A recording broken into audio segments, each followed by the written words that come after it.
ভারতের পাকিস্তান আক্রমণের ব্যর্থতা নিয়ে এখন রীতিমতো হাস্যরস চলছে শেহবাজ শরীফের দেশটিতে। খোদ ভারতের সমাজপাতা তুলোধনো করছে মোদী সরকারকে।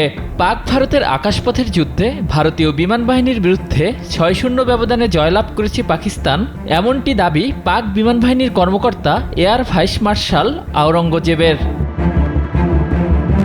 পিএএফের এ কর্মকর্তা বলেন, সংঘর্ষ চলাকালে পাকিস্তানি সামরিক বাহিনী ভারতীয় বেশ কিছু সামরিক স্থাপনা ও সন্ত্রাসী প্রশিক্ষণ কেন্দ্র ধ্বংস করেছে। এছাড়াও আকাশপথের যুদ্ধে ভারতীয় বিমান বাহিনীর বিরুদ্ধে ৬-০ ব্যবধানে পাকিস্তান জয়লাভ করেছে। এক প্রতিবেদনে দেশটির সংবাদ মাধ্যম শামা টিভি এ তথ্য জানায়। মার্কিন যুক্তরাষ্ট্রের হস্তক্ষেপে দুই দেশ গত শনিবার যুদ্ধবিরতিতে সম্মতি দেয়। তবে এর আগে পেহেলগামে হামলার জেরে খারাপ হতে থাকে দুদেশের সম্পর্ক। উত্তেজনা দেখা যায় কূটনীতিক মহলেও। শুরু হয় সংঘাত। হামলা পাল্টা হামলায় সংঘাত চলে প্রায় এক সপ্তাহ। প্রাণ হারান ৫০-এর অধিক লোক। ভারতে অপারেশনের নাম দেয় সিন্দুর, আর পাকিস্তান সিন্দুরকে মোকাবেলা করে বনু ইয়ান উন মারসুন অপারেশন দিয়ে। তবে মার্কিন যুক্তরাষ্ট্রের হস্তক্ষেপে সংঘাত বন্ধে সম্মত হয় দুই দেশ। এরপর শুরু হয় কথার লড়াই, আর কষতে থাকেন লাভ লোকসানের হিসেব নিকেশ। কূটনীতিক মহল থেকে শুরু করে বিভিন্ন বাহিনী হিসাব কষতে শুরু করে জয় পরাজয়ের। একদিকে ভারত দাবি করে এ সংঘাতে জয় হয়েছে তাদের, অপরদিকে পাকিস্তানের তরফ থেকে বলা হয়ে জয় পেয়েছেন তারা।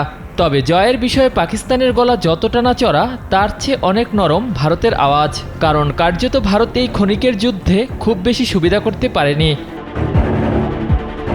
পাক গণমাধ্যম শামা টিভিকে দেয়া এক সাক্ষাৎকারে পাকিস্তানি বিমান বাহিনীর কর্মকর্তা এয়ার ভাইস মার্শাল আওরঙ্গজেব বলেন, আকাশপথের যুদ্ধে ৬-০ ব্যবধানে জয়লাভ হয়েছে পাকিস্তানের। তারা ভারতীয় একাধিক সামরিক স্থাপনা ও সন্ত্রাসী প্রশিক্ষণ কেন্দ্র ধ্বংস করেছে।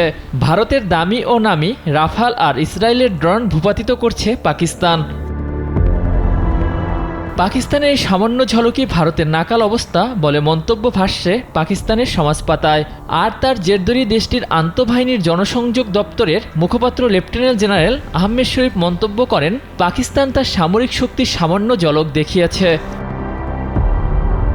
তিনি আরও বলেন, এটা মনে রাখা উচিত, পাকিস্তানের সামরিক বাহিনীর আধুনিক যুদ্ধ ক্ষমতা রয়েছে, যার মধ্যে সামান্যই ভারতের সঙ্গে সংঘর্ষে ব্যবহার করা হয়েছে, বাকিটা ভবিষ্যতের জন্য সংরক্ষিত রয়েছে। তবে ভারত পাকিস্তানের পারমাণবিক যুদ্ধ জানানোটা নিছকই বোকামি বলে মন্তব্য করেন তিনি। বলেন, পাকিস্তানের পক্ষে ভারতকে যুদ্ধবিরতির জন্য অনুরোধ জানানো হয়নি, উল্টো ভারতই যুদ্ধবিরতির বিষয়ে আগ্রহ দেখিয়েছে। চিরশত্রুর দুই দেশের যুদ্ধবন্ধের প্রতিশ্রুতি কতদিন থাকবে সেটা স্পষ্ট হতে আরও সময় লাগবে।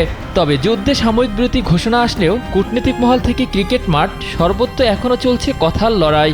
সচেতনরা বলছেন, এই কথার লড়াই দুই দেশের সম্পর্কে সীমাবদ্ধ থাকলেই ভালো। সংঘাত আসলে কারো জন্যই মঙ্গল বয়ে আনবে না।